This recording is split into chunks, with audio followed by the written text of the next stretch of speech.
leave this talk knowing more about American classical music history than 99.9% of all people in the entire world. Because a lot of this material, I'm serious, a lot of this material has not been recorded, a lot of it is not published. Many of these pieces of music that I'll talk about today exist only in manuscript form, the composer's own hand, in archives around the country. And part of what you're going to learn about is why did this music not become famous?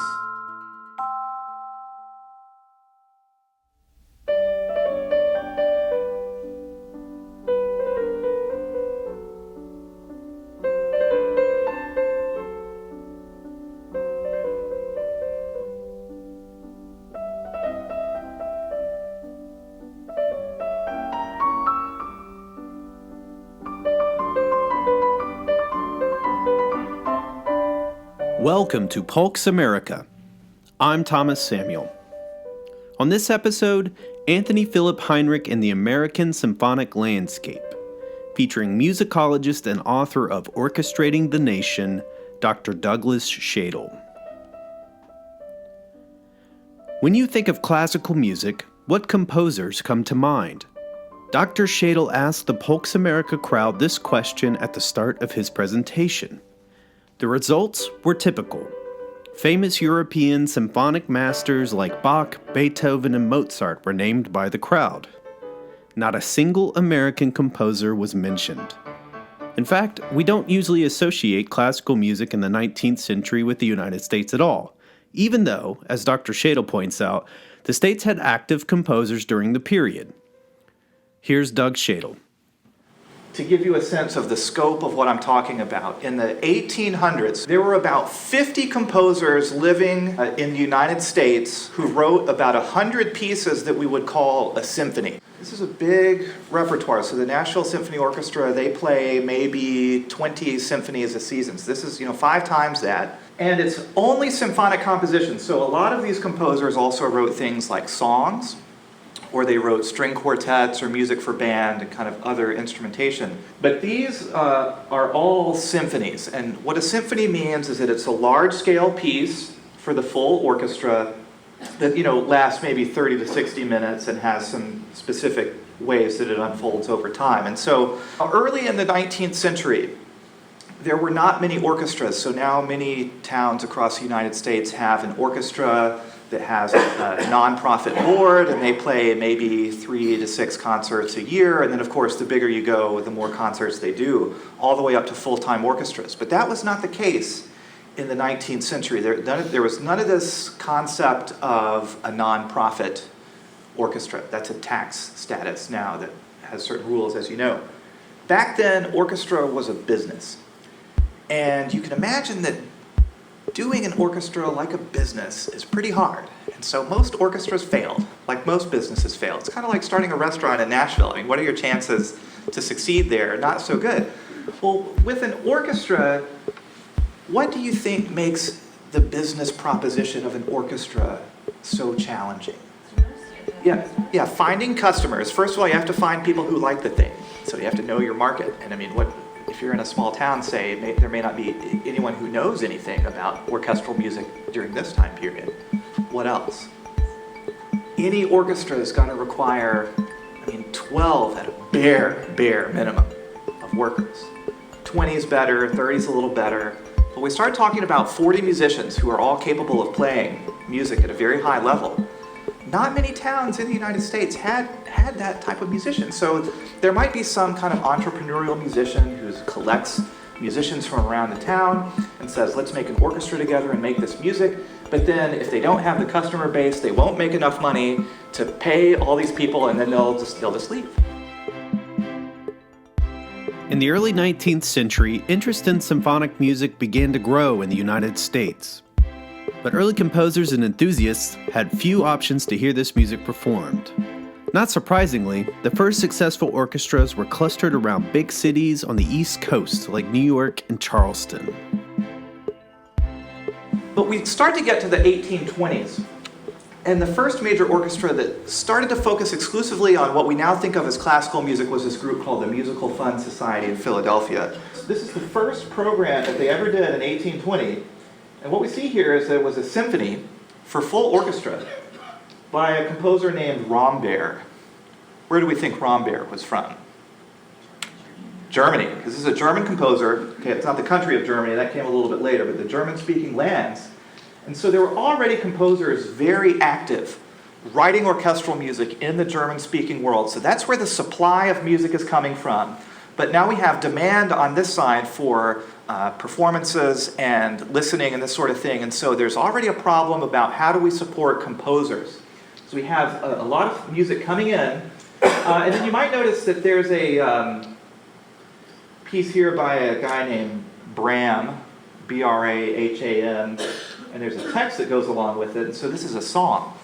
So this orchestra is playing a symphonic piece and a song and a few other types of pieces all in the same program together. So it's quite a bit unlike how orchestras operate now, where maybe the Pops concert is one night, Masterworks concert is another night. They did everything together, and it was precisely because they tried to maximize who would pay for tickets to come to the show, this customer base they were trying to build. Other orchestras or organizations started to follow this model in Boston. So there was a group called the Boston Academy of Music that adopted similar principles and began performing essentially European-derived, European-imported music for their orchestral concerts. And then from time to time, we did get some support for American composers. Here's a gentleman named Charles Hohmann. Okay, and this name sounds like it might be German. He has German ancestry, but he was born in Philadelphia and is the first composer that I've identified who wrote a symphony and was born in the United States and wrote a symphony. His piece was written in about 1823, to give you a sense of the time period. So we're really thinking about the 1820s, 30s, and 40s, this kind of high period of Polk's America, when we think about the flourishing of the first American orchestras. As early as the 1820s, American composers were crafting symphonic works, and American orchestras were beginning to form, at least on a small scale. But what was fueling this interest? Dr. Shadle explained. Demand for orchestral music did grow during this time because it was seen as an intellectual enterprise. It was seen as a way of establishing your bona fides as a middle-class person or an upper-class person. And so we get these accounts of orchestral music in cities like Boston that are really excited about the sound of the orchestra. So we have this nice quotation: "Read an overture by Haydn or Mozart or listen to it simply as a study of human intellect, and you will confess that the mind which could invent those airs and harmonies could, in each note as it was written, calculate the precise effect of an orchestra of 100 instruments, give to each its proper office, combine, interweave, and separate and reunite them, so as to produce that matchless result by which you are entranced, is of the rarest order of human genius."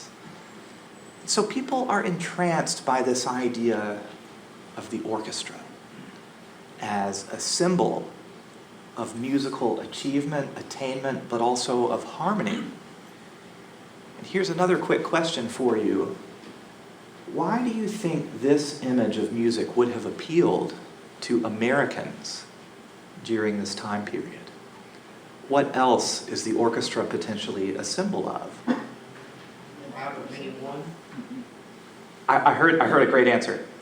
Say it again. Out of many one. Out of many one. Americans started to see the orchestra and the symphony as kind of the highest expression of orchestral music as a reflection of American democracy, as a functioning democratic government where each voice has a role to play and they work together harmoniously. As the United States moved into the middle decades of the 19th century, orchestral music became a symbol of status and of democracy. Now, all of this seems like the perfect recipe for an explosion of interest in American compositions. But something happened to change the trajectory of American symphonic music. Now, an organization that you've probably heard of is the Philharmonic Society of New York, the New York Philharmonic. This is the oldest orchestra still in existence. It was founded in 1842. It's a long time ago. And incidentally, we think of European orchestras and European music as existing a long time before the United States. The Vienna Philharmonic that does the New Year's Eve concert every year founded the same year, 1842. So we have an orchestra just as old as the famous Vienna Philharmonic. So, our classical music history goes really far back. And this is Article 7 of the New York Philharmonic bylaws says, if any grand orchestral compositions, such as overtures or symphonies, shall be presented to the society, they being composed in this country, the society shall perform one every season. Every season. But who did we say were the famous composers who we now know? Not born in America. So something happened. Something went wrong here.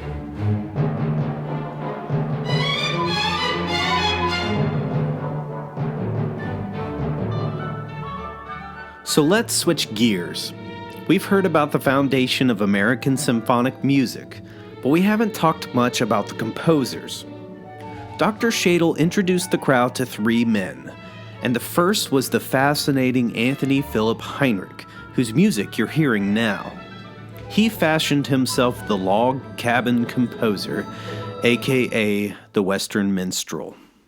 So, to give you a sense of his personality, here's a quotation from the preface to his first publications. He says, "From a sincere attachment to America, my newly adopted country, especially Kentucky, thought I proper to exert myself in order to prove an honest, warm-hearted, spirited national minstrel. Small indeed is the number of composers in our young musical commonwealth. Not one yet, I presume, has here stepped forward to produce a volume of compositions, presented in a tout ensemble of varieties of my magnitude." So he clearly thought highly of himself. He's the first composer to write a book of music for this strange array of instruments, and calculated to travel or exhibit itself abroad. So he wanted this to go back to Europe and be sold there. He says, "I have at all events attempted it, and under privations, difficulties, and hardships, which might almost raise me to a musical martyr of patience and sufferance, if to nothing else." So he had a hard time doing all this, but I wanted to tell him, you decided to teach yourself music composition. You asked for it, sir. You asked for it. Last year, when I was doing research for the President James K. Polk Home and Museum's current exhibit, I came across the work of Dr. William Gibbons. He had written a paper entitled The Musical Autobahn, in reference to Heinrich's symphonies. Well, turns out he and Dr. Shadle are musicologist buddies, so I gave him a call to find out more. So my name is Dr. William Gibbons. I'm an associate professor of musicology at Texas Christian University, where I'm also associate dean of the College of Fine Arts.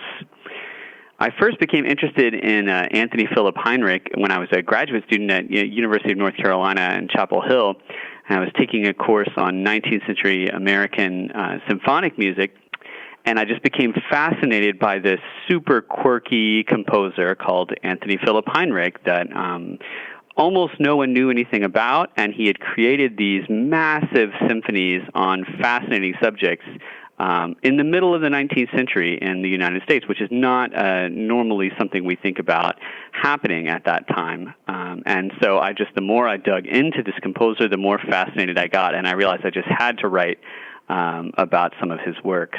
So Heinrich was born in Bohemia in Europe and came over to the United States as part of his uncle's business enterprise.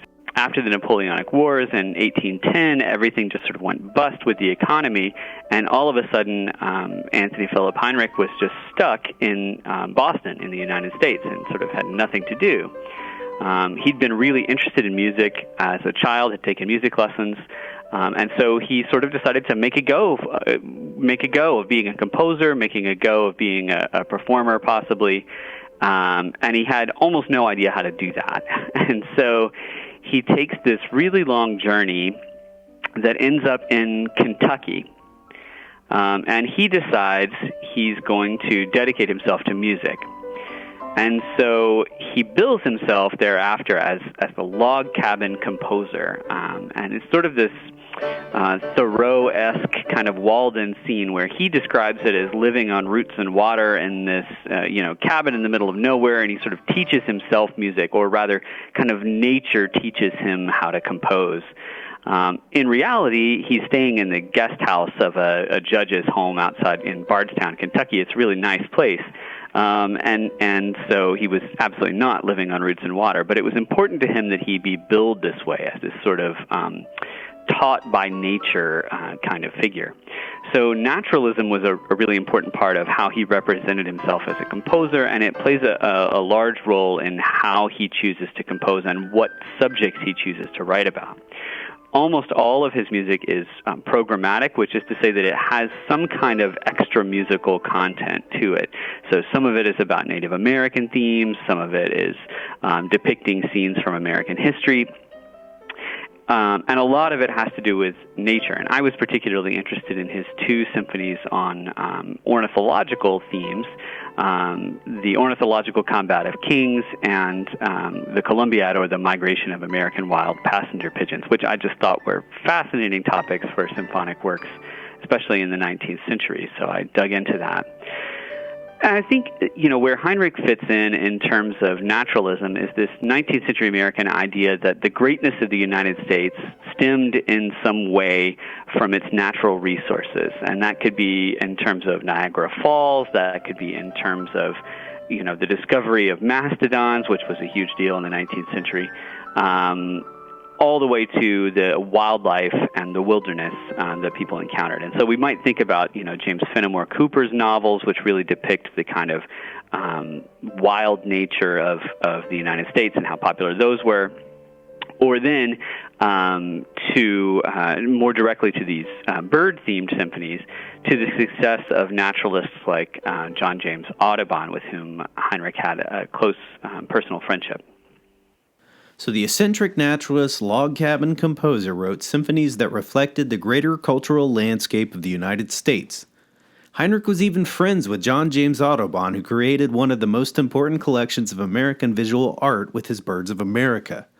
So why are most of you hearing of Heinrich for the first time right now? Dr. Shadle will get there. But first, let's meet our other composers. Now, our second character, his name is William Henry Fry. Everyone, as you know, in the 19th century had three names rather than two. So William Henry Fry is here. He is an interesting character. He was born in Philadelphia, and his father was a newspaper printer. And he himself was very interested in the newspaper business and later became a music critic. During his kind of young adulthood in Philadelphia, he also started to compose. He was also a deeply devoted patriot. Was one of these characters who really thought that the United States should distinguish itself from other countries in every possible way. So, like Daniel Webster's English dictionary, he's all about that. None of the British spellings on anything. So he wants everything American to be distinctly American. He says, "When we shall have shaken off the heavy load of English tradition which bears down upon art, then all will strive to be artists. Fight this artistic revolution and we'll all be artists." He sort of had a high vision. "I see no hope for art, but in the extinction of the principle of force and privilege and the substitution of its attractions in their stead. The settlement of political question, the diminution of the powers of the government, and of the importance of the politician, these things are all necessary to work out the artistic mission." So he was what we might think of as a Democrat, lowercase d, Democrat of art. He wanted it to be accessible to people. He thought that an aristocratic government was not conducive to great art. But that's all that they knew in European countries. Beethoven was working under an aristocracy, and he was saying, well, no, if we want truly great art, it needs to be under a democracy, like we have in the United States. Dr. Shadle told the Polk's America crowd that William Henry Fry worked as a newspaper correspondent in Europe in the 1840s. During his time overseas, revolution swept the European continent, and these revolutions triggered massive migration. In fact, many Europeans made their way to the United States in search of stability. Now, this was really important because this immigration would have a direct effect on the symphonic landscape in America. Finally, our funny guy, George Frederick Bristow, named after, incidentally, George Friedrich Handel of Messiah and Hallelujah Chorus fame. His father was a musician. By the age of 13, he was performing professionally in a theater orchestra in New York City, and he really learned by doing. He was also self-taught, but was working within this orchestral music culture at the time and learned how to write orchestral music by being an orchestral musician. I love this guy. But he was also a prankster. When he was about 18 years old, he poisoned the New York Philharmonic snuff box, and it doesn't get more Polk's America than this, with lamp oil. The first person to grab snuff out of the poisoned bucket, guess who it was? Dad. He did other things. He took a fish, threw it in the bell of a guy's French horn, so it started. Yeah. He put some whale oil on the bow of a cellist, so that he plays, no sound comes out. So this is how he gets through his days as an orchestral musician. I like this guy, but he starts to get feisty in a little bit. So Heinrich, Fry, and Bristow, they all come to the New York Philharmonic to present their symphonic works. Now keep in mind that Philharmonic's own constitution states that American works shall be played each season, but all three composers are turned away. The Philharmonic chooses instead to continue to play the works of the European masters. So what's the deal? So Heinrich, he's there. He sends some music to the Philharmonic. They tell him no. And he writes back. He fights back. He says, I am glad that you cling to the works of celebrated masters. But pardon my taking the liberty of advising you as true musical republicans to allow young aspirants plentiful aid and hearing. For myself, you turned once a deaf ear to my earnest and enthusiastic offer. This is enough. I never retrograde like crawfish. A phrase I still am not 100% sure what it means. I think it's that they walk backwards. He's not going to go backwards. And am a philosopher after my own fashion, whether I obtain followers or not. I find perfectly contented in my twilight situation. Entre chien et loup. So he says, I don't need you, Philharmonic, I'm older. You turned away from me, so that's where we are. Next, we have Bristow. He is a violinist in the Philharmonic. Presents some music, and they say no. So a critic starts to complain and says, clannish cliques are formed in our midst by alien artists, musicians, and actors. Why then do foreigners set themselves apart, practically saying to us, we are more holy than ye? Why are they illiberal? Why do they not appreciate our talent? Why, if they are truly men of genius, do they band themselves together and establish lines of nationality in our midst? What's the problem? Let's roll back the clock just a little bit. Let's bring it all together. What happened politically in Europe in 1848-49 that we just discussed?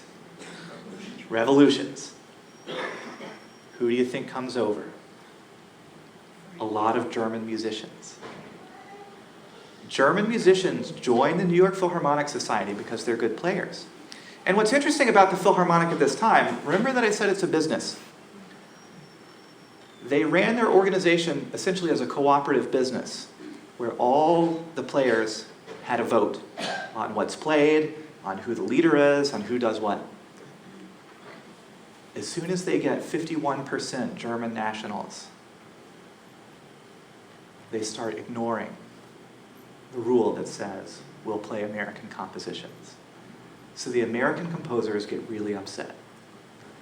Clannish cliques are formed in our midst by alien artists, musicians, and actors.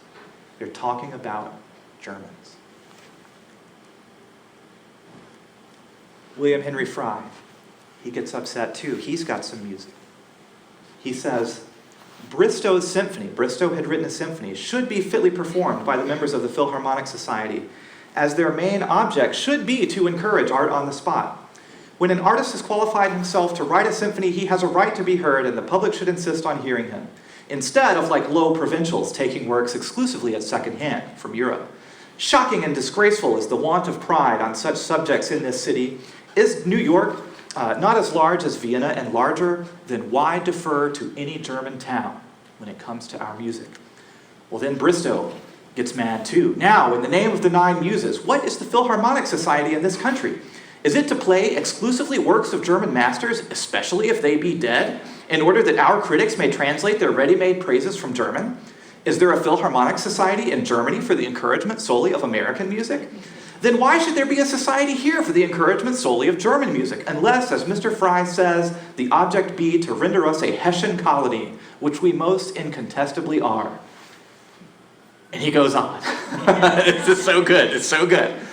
If all their artistic affections are unalterably German, let them pack back to Germany and enjoy the police and bayonets and aristocratic kicks and cuffs of that land, where an artist is a serf to a nobleman, as the history of all their great composers shows. America has made the political revolution which illumines the world, while Germany is still beshrouded with a feudal darkness.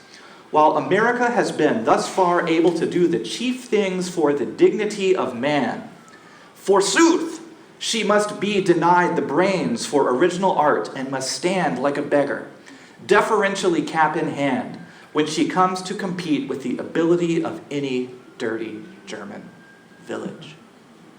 And we think this sounds harsh. It's invective. But they had a reason. They were being boxed out by the one group that had the capability of enabling them to succeed. There weren't orchestras on every street corner. You need the ensemble that's available to help you if you're a composer of orchestral music.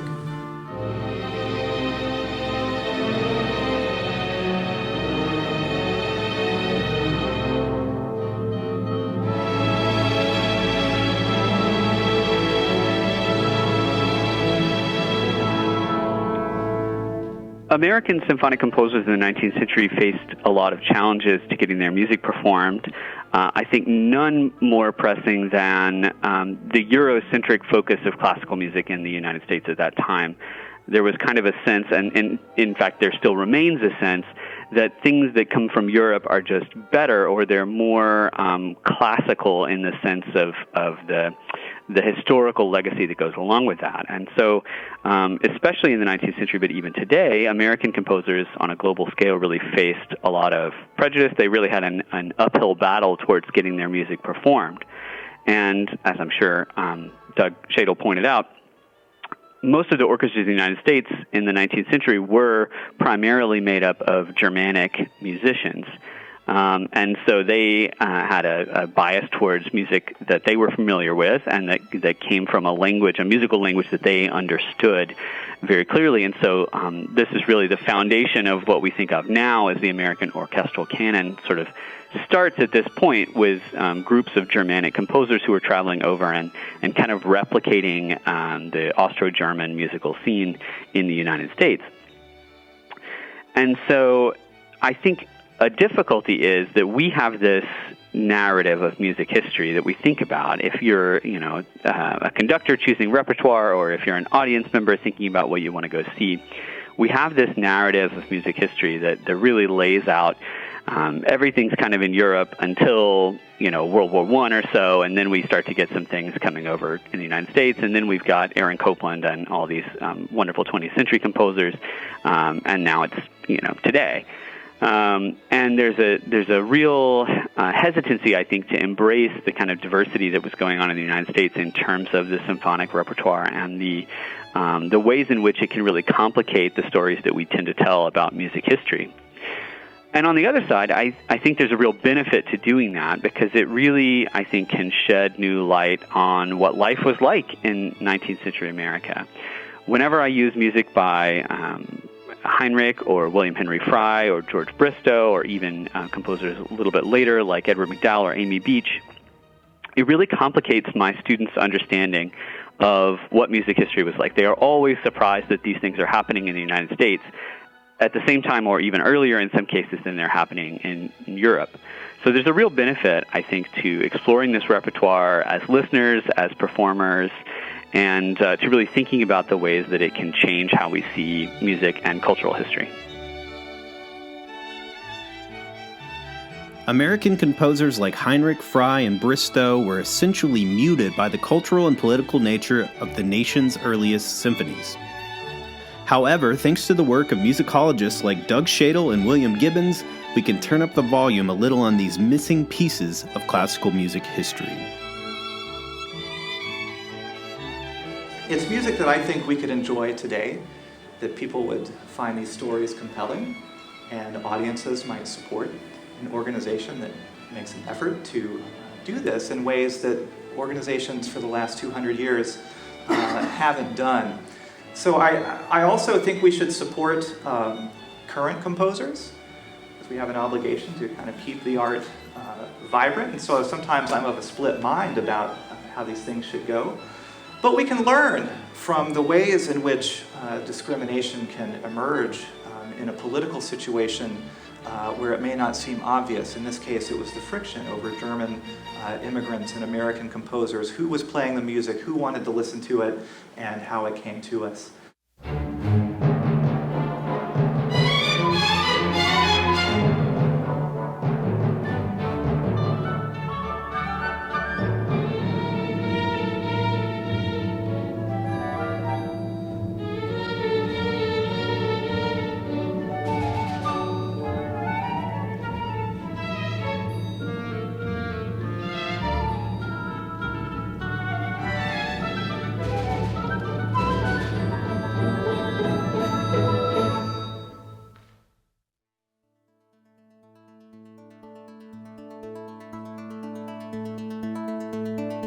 This has been Polk's America, a podcast produced by the President James K. Polk Home and Museum in Columbia, Tennessee.